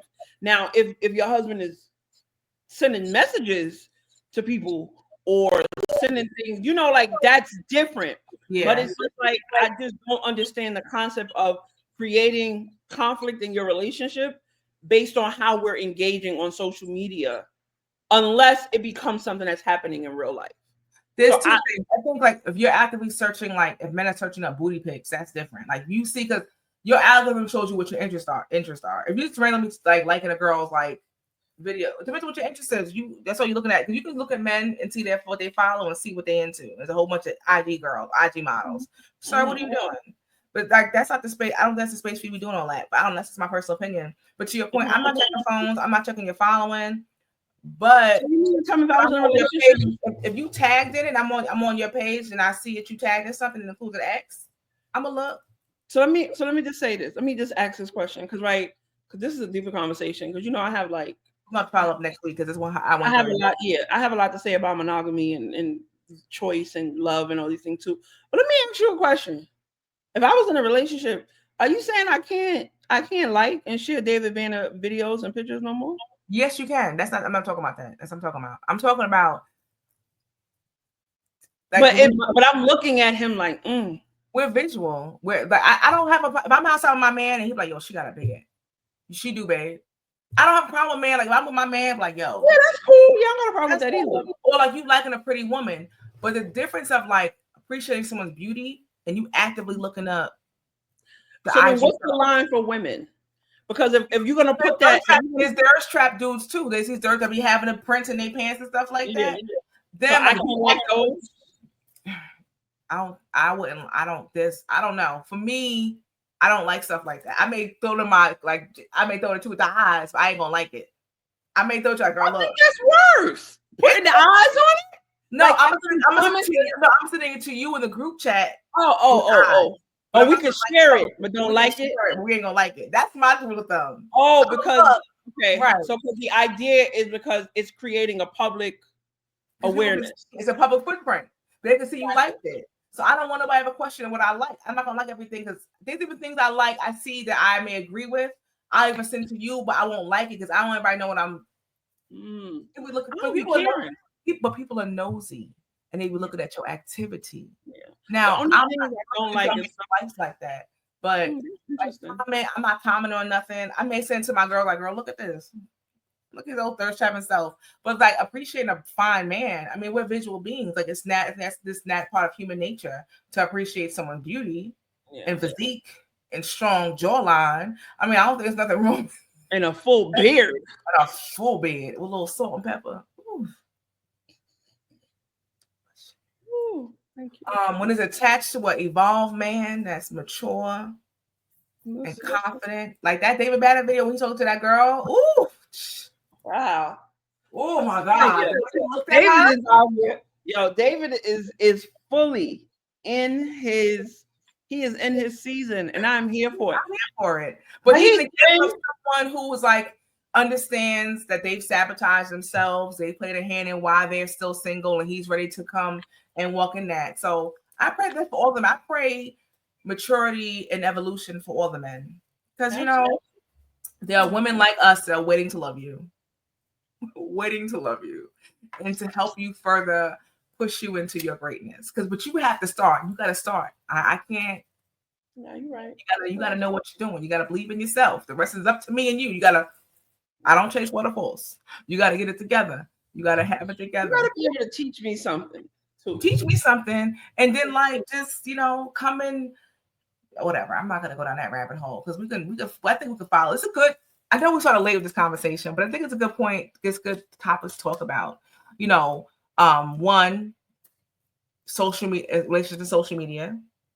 2, boundaries with the opposite sex. Can you be friends with your ex? Can you? And what does that look like when you're in a committed relationship? Yeah. I want y'all to think about that, viewers. Think about those questions, and we're going to follow up because it's late in the game. I started this conversation late. I think these are great. I think these are great questions and great conversation points. And I also think just me listening, I would be curious to hear from other people in relationships about it because I've never, for those of you who don't know, this is your first time watching. Like I have not been in a committed relationship with anyone since I was very young, and I'm going to be 45. So I don't have a lot of experience. Like I don't have a lot of war stories when it comes to men and relationships. So I'm always interested in learning and how you all navigate humans because they're a lot. It can be quite ghetto at times. I mean, great times. I've been in 2 long-term relationships, and I would be a great partner, though. I think I would be a great partner. You think so? Yeah, I think I would.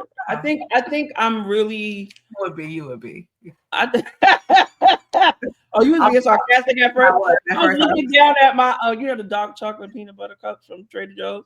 I was looking at my dark chocolate peanut butter. I didn't realize it, but you was being sarcastic. But I think so. I think generally speaking, I think I'm an understanding person. And I think when I'm frustrated with something, I communicate it clearly. I don't like this. Yeah. I don't think I leave a lot of room for guessing anymore. I think I can communicate like effectively, like, hey, that's not gonna work for me. But Yeah. also, and this is another thing we can talk about another thing, we gotta be in relationships with people who actually like us. Girl, I was about that today. Girl, you gotta like You gotta be in a relationship with somebody who actually likes you girl. and who wants you. You don't like me, and that's okay. That's a very real. I remember I talked to my brother Sean about this. Sean Hatcher, shout out to Sean. And I was dating this guy. You know, I was living with him and stuff. And Sean's like, he said to me in a way that was so brotherly. He was like, "He, somebody can like you, not love you." And I was like, "Oh." He's like, "He don't like you. He don't like you, King." I was like, "Oh." People will live with you, eat your food, lay in the same bed with you, and not like you. That's intense. Not like you. People try to convince themselves to like you. You don't gotta get baby boy. Let me tell you something. You ain't got to like me. It's okay. I feel like honestly, I'll be honest with you and very transparent. I feel like my last relationship, I don't feel like he liked me. I think he liked the idea of me. I don't think he liked what I required because it was a mirror to some of the things, and we both were mirrors to each other. But I don't think he liked me, and I felt it because I was like, "Do you even like?" I mean, one of my questions was like, are you enjoying yourself? Because it feels like a task. I'm not a task, so it's okay. I have exes who enjoy talking to me more than you do. You know, like we have belly laughs together. It's okay. It's okay. That's interesting because you said the same thing a little while ago, but we don't have to unpack that right now if you don't want to. Unpack what? What did I say? You said earlier, don't question if I like you. If I didn't like you, I wouldn't be here. For me, right. But how do you know that the other people, that someone else doesn't feel the same way? Like, are you questioning whether they like you? I know they didn't like me. I don't think they like me. I think they like the idea of me and what I had to offer. But what required to maintain me, they did not like. Like they didn't like the fact that I required more of them. I don't think it's not you is what comes along with you. It's a responsibility. Yeah. They didn't like having to be responsible for you. Yeah. Oh, whatever that. You. I'll be honest with you. I don't think they like certain aspects of me. I'll be honest with you. I don't think they like my humor. They didn't like that. And humor is who I am. Mm-hmm. I don't think they truly appreciated. I don't think they truly appreciated that. I don't think they liked it. It didn't mesh well with them. It didn't go well with who they are, and that's okay. You're not always meant to. I don't think they like that. I've said I don't think you like me, because me being me causes you to respond like this. Then you're not my person, because I'm just being myself. Yeah, I mean, I get it. I'm so curious to know, how do you get to a place with people? I'm not even talking about your situation, but just in general, where you will stand on a stack of Bibles, you will do other things, you will say other things, and you will talk and profess so much love for a person, but the other person feels like you don't even like them. Like that's a very when you say, because this is where it can be confusing, because to your point, like you can do all these things, but then you say things and do things that make the person feel the opposite. Yeah. Right? Like if I keep telling you, Jack, you get on my goddamn nerves. You're like, do you like me? If everything I talk to you, all I do is complain about you. Every time I talk to you, I have a complaint about your person. Mm-hmm. At some point, you're gonna question my friendship. By the time I get on the phone with you, I'm like, Jazz, you get on my nerves. I don't want them to see what I want them to see you for. Mm. Now we can annoy each other through our ways of like, you hate to ask a lot of questions. Like not that you hate, but my questions, line of questioning annoying you, or you, I like to bother you because you don't take directives, right? We know how to like get into the skin, but like if I'm always picking you apart, you're gonna question. Do you really appreciate me as for who I am, what I bring, the wholeness of me? I mean, no, that's real. But you know what? My first thought, and I don't know, What? maybe this is even an asshole. My first thought would be like, something's wrong with you. Oh, absolutely. No, I'm not internalizing that. That's. Oh, okay. I'm just saying, like, Something wrong with you over there. You all right, bro? like what's good? You all right, motherfucker? You all right? That You like know what I'm saying? This is a beautiful place, you know. Listen. there's joy here, there's peace here. That's a But no, song. I get that. Though. I wonder. I don't. So I feel like I've experienced the opposite. I think I have had men. I think I currently have a couple men in my life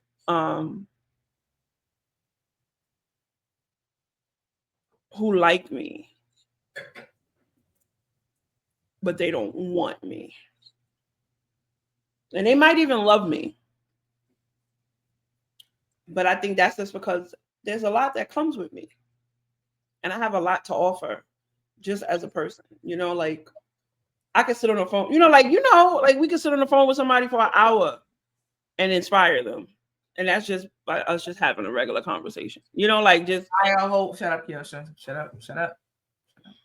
I'm just saying, but yeah, but I have experienced that. Like I understand what you're saying, and I think that that's important. I think that's an important thing to understand. But I think really identifying if a person really likes you at your core. But I think people like me. They may even love me. I don't know, but they don't want me. And I'm okay with saying that because it's not like nothing. You know, it's not like a I me guess thing. the question is like, if once you realize, depending on what you want from that friendship or whatever, or relationship, once you realize that, then what do you do with that? Do you disengage? Like for You me, have it's like you I have feel like at some point your level of access has to change because you can't, if you cannot accept me in my wholeness, like and so, I understand like sacrifice and do the things to make sure someone is loved and the things, but and just as me as a person, if you cannot, then I have to make. Why are we here? absolutely. So for me, one of the things I had to do in because I had two instances. Well, one because the other one wasn't. But anyway, this is my experience. So in my experience, you have to. For me, I think it's like evaluating the relationship and evaluating reciprocity, and then figuring out where is the value in this. Is there a value in this relationship as a friendship? And if you can't find value in the relationship as a friendship, then you should no longer engage, right? There's a couple people, there's men in my life that I don't engage with anymore because we don't have anything to offer each other. Right. And then there's, a couple other, there's not a couple, there's another friendship that I have that there's a lot of nuance to it. And that friendship does serve me. Okay. And I have learned a lot about myself through that friendship. And I've also created boundaries for myself. Yeah. But I've also been honest with myself throughout the process. Okay. Right. And I've learned to not expect things of people beyond what they've shown you. Yeah. So if someone constantly keeps showing up in this particular way, expect that from them. You know what I'm saying? I'm going to laugh at it. I'm going to be like, yo, this is so silly. This is stupid. But you know what I mean? And then the other thing for me, if something keeps me up at night, if something makes me cry, if something hurts my feelings where I feel bad about it, then I no longer, I don't want to be a part of this anymore. Yeah. I think that's the biggest one I took too from like my last is like, I'm going to take the sign earlier on. And the minute I get an inclination of this person does not, or I'm not going to wait for them to validate anything. I'm going to disengage. Like at this big age, it's like, okay, well, this is not, I don't know if that's flight or fright, if that's a running mentality, but I think at this point, we know, I like myself. I know who I am, very sure of myself. So based on what someone shows me, if you say things that make me realize that does not make me feel good, and I communicate that to you and you continue to do so, I'm just going to leave. Because there's someone else out there that's going to like and love all of you and all of me. And I don't have the fear of missing out. I don't operate in that space anymore. I don't operate in scarcity anymore. I realize that the impact that scarcity can have on a relationship, you latch onto things longer than you should. You hang around people longer than you should, whether personal, romantically, or just platonic. You hang around people for longer than they needed. And it's work to maintain and cultivate and maintain adult relationships, whether, like I said, romantic or platonic. And once I get the indication that you're not really for me, I have to reassess. And I'm learning to be, I'm at this stage. And after that, it taught me to be more confident in what I know and what I feel. Yeah, I can that. Get clarity, but also like, I don't feel like this is really for me based on these things here. So I'm going to pull back. Now, if you want to show me otherwise and different, then you have the floor to do that. I'll give the opportunity to do that. But I'm not going to, because how I used to do was I will lean in more. Like, what you don't, when I sent them pulling away, I will lean in more, like, to try to like, but I'm not doing that anymore. Yeah, I think we've all done that.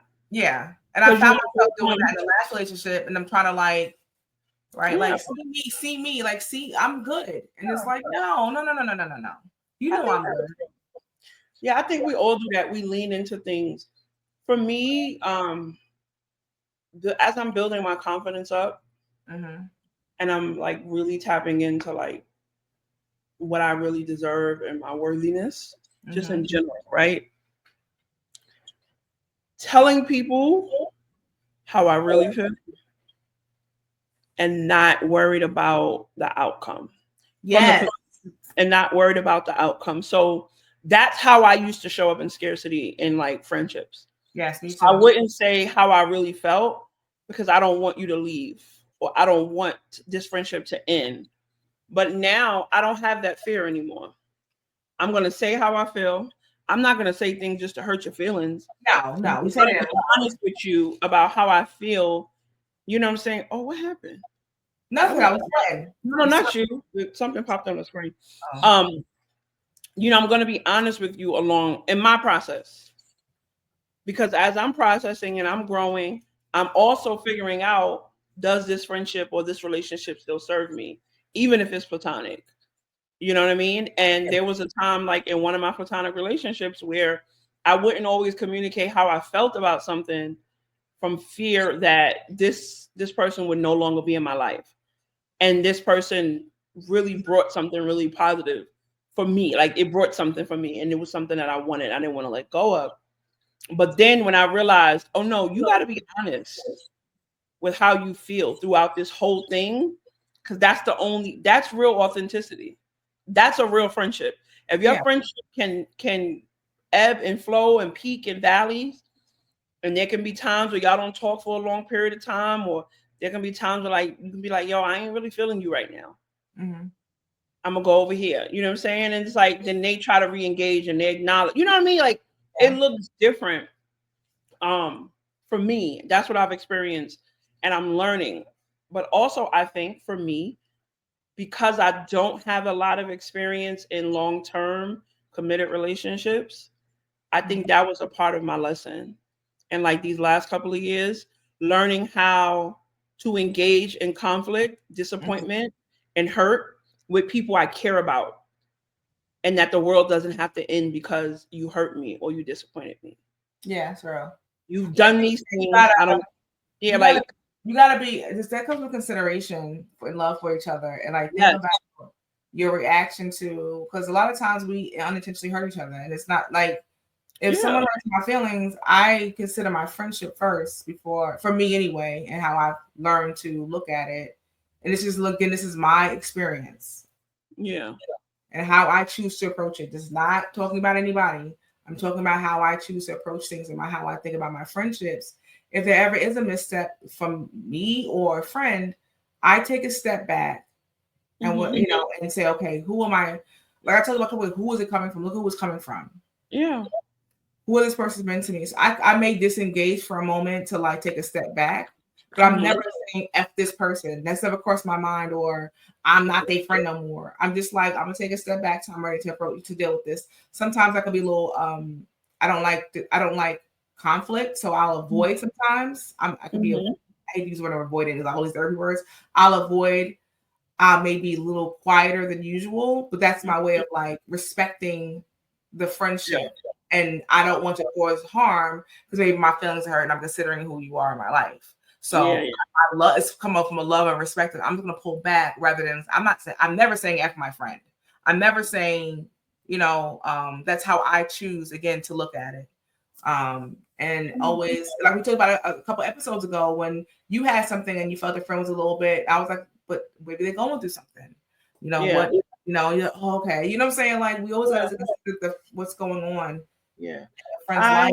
Like, I don't internalize things. Yeah. Like, it can hurt my feelings, but I'm not going to stay there too long. Because you never know what another person is going through, and And I might have in that day. My feelings are hurt. I'm quiet, but I never said. I've never considered ending my friendship with someone. Yeah. That's me. That again, this podcast is our lived experiences and our evolution and how we're learning to look at things. That's all. Absolutely. I gotta make that clear. No, for me, I really appreciate people. And I'm very considerate of people just in general. Like, and I love my people. I love people. Like the people that I love. You know what I mean? Yeah. And I realized that we all disappoint each other and we all hurt each other's feelings. And like, it's weird to me. And it's odd if you walk around thinking you've never offended somebody or hurt someone's feelings. That's not my intention. And I don't ever want to I don't want to become one of the people that as soon as you do something I don't like, that I'm intentionally thinking that you hate me or you did it on purpose. It's like, oh, this person has desecrated this relationship. Think me. You know what I'm saying? I don't want to be. And I've been in that space before, right? Yeah, I've been in that space where like, oh, that's what we doing? I'm done. And like, wow, that's crazy. Like, don't call my house. Don't call my phone no more. I don't want to talk to you ever. You know what I mean? Like, where you make it so this big dramatic thing. And sometimes it's just motherfuckers having a bad day. Yeah. Sometimes it ain't about you, Jasmine. Everything ain't about you, Jasmine. Those are the conversations I have with myself. You have to tell yourself that. I can tell myself that. Everything about it ain't about you, Keosha. Yeah, but I will say that I have learned a lot from the people who are currently in my life. I've learned a lot about myself. And I also, because we're about to end, I also want to say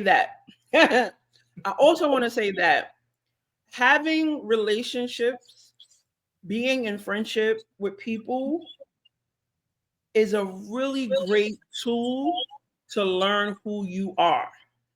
Practicing self-awareness while in relationship with other people and thinking critically through conflict and really just trying to be good to another person, it really stretches you as a human being. So yeah.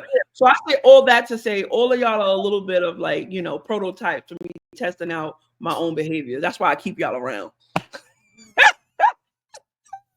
You know what I'm saying? I be in my lab. Okay. We gotta keep Kiki. Okay, Kiki's here. All right, Eunice is here. Jasmine, Kima. I'm not your guinea pig. I'm not your guinea pig. I gotta keep all these relationships. You know, a mad scientist playing around. You know what I'm saying? Like, okay, where does Mo go? And where does this one go? You know what I'm saying? Where does my family go? You know, y'all all, it's a life experiment. Life is an experiment. I need you to pull one in the lab though and really dissect that one and figure out what the hell's going on with that one. The lab is closed for dissection.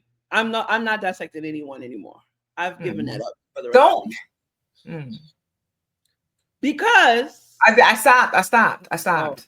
Oh, yeah, but now I love my people, but I do, I think it's really interesting to see how we all engage and what ticks this person. But I'm fascinated about human behavior. I like to see what gets on your nerves sometimes. Well, we thank y'all all for coming on this wild ass ride. Because it was no agenda. We found our way. That's I crashed out a little bit. I don't know if I crashed out. I just had a moment of. Would you consider that a crash out, Jazz? Was that a crash out? I mean, you definitely went off the rails. I don't know if you crashed, but you went off the rails. It's a little with the spontaneity. Is that the word spontaneity? Spontaneity? How do you say that? a little fun, little comic relief. It's all fun. It's all in love. It's all fun. You go with that comic relief. Get in trouble every time. Them jokes. You be Them killing jokes is me. why I'm single. My joke is why I'm single. I don't know if it's why I'm single, but I'm not even going into that. Is not the truth. Why? That's not why you're single. Because of your joke. I know it's not. I'm just being. I'm not. I'm not. Well, Condoning. the way I put things together, I put words together. You're single. Maybe you're single because you haven't met someone who you're evenly yoked with, I like that. and God is refining you. He is preparing my husband for me. He's refining me. He's preparing me for my husband. He's preparing my husband for me. And I look forward to the day that I meet my husband that God has prepared us for each other, and that we're going to live a wonderful. There'll be challenges. I'm not expecting peaches and ice cream, peaches and cream, peaches and cream. And before we sign off, are you going to admit that you went off the rails a little bit? I definitely did. I said I did. It was no. I thought you said. I thought you said part of like me being Kyoshi's being direct. It definitely was an act tonight, y'all. I want to be clear. This whole thing I got going on tonight, the robe, the fan, it's all drama. You wanna do a little shimmy? You wanna see? Show your little robe. I'm oiled up, y'all. This is all a part of the thing. I came on here with the drama. You see the fan? I came on here giving y'all a little entertainment. Please don't take this any more than entertainment. It's entertainment purposes. We're just trying to rile up, figure out ways. We didn't have a dinner tonight. It was like, let's do something provocative. Get the people going. Ugh. Let them grab their pearls, clutch their pearls. Oh, did she just say that? I said it. Yeah. She's ugly. What do you want me to say? So, we've got to keep things fun and light and just talk about the things. Sometimes all you have is a great personality and brains, and that's okay. Love yourself. Have a good night. On that note, y'all, blessed week.